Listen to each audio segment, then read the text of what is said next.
Hey, Bookaholics, welcome back to my page, technically your page, which makes it our page. Welcome to our page. This is Questbound Reader, and I'm looking forward to talking to you guys today, where we will also embark on our continuing quest of filling up this empty bookshelf with your favorites and my favorites, one book at a time.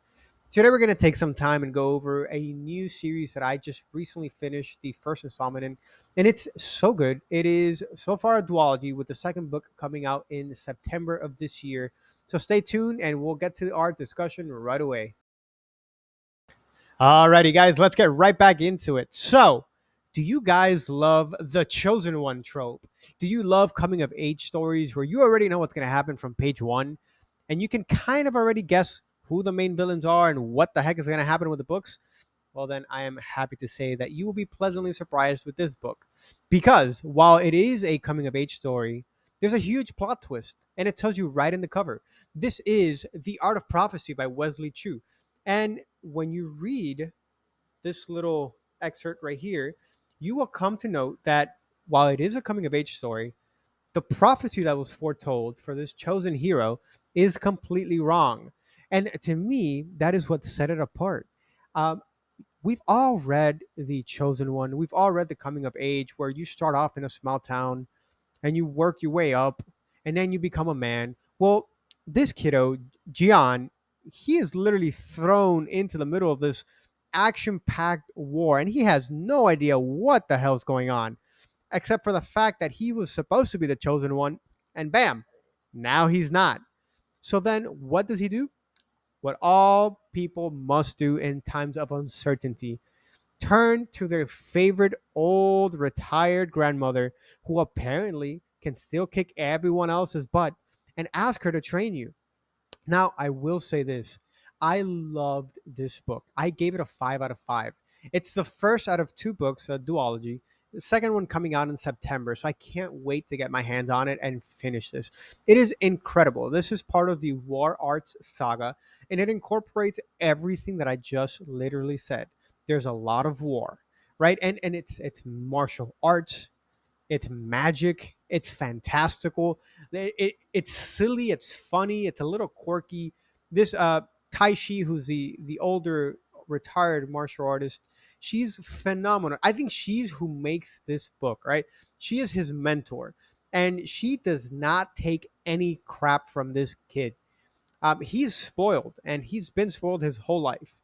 And the moment people turn on him like that is when she sticks her neck out for him and she starts training him. And she tells him, hey, guy, you have no idea what you're doing with your life. There's no way you're going to make it out of life unless I train you. So get ready to be trained. And I think that that's absolutely fascinating.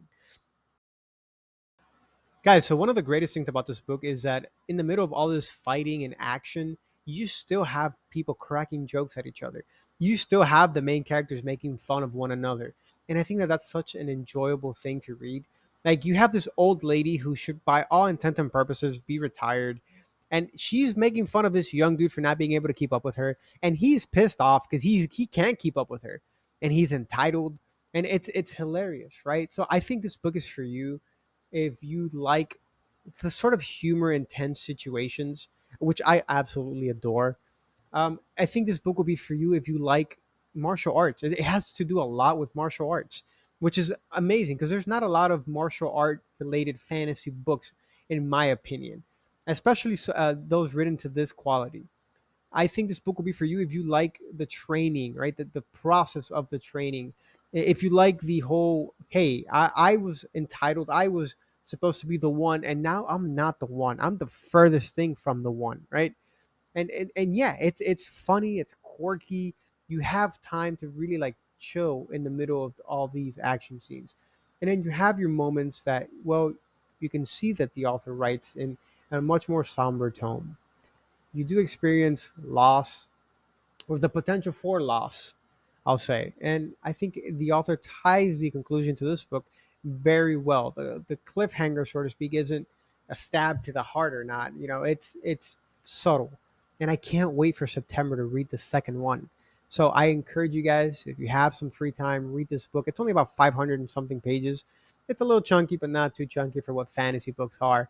So I encourage you, and if you have any questions, comments, or any concerns about books, please feel free to reach out. I look forward to talking to every single one of you.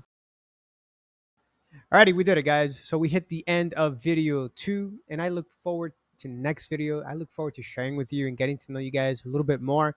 Stay tuned, guys. Don't forget to like and subscribe. Don't forget to comment on the channel. Tell me what books you guys want to read together.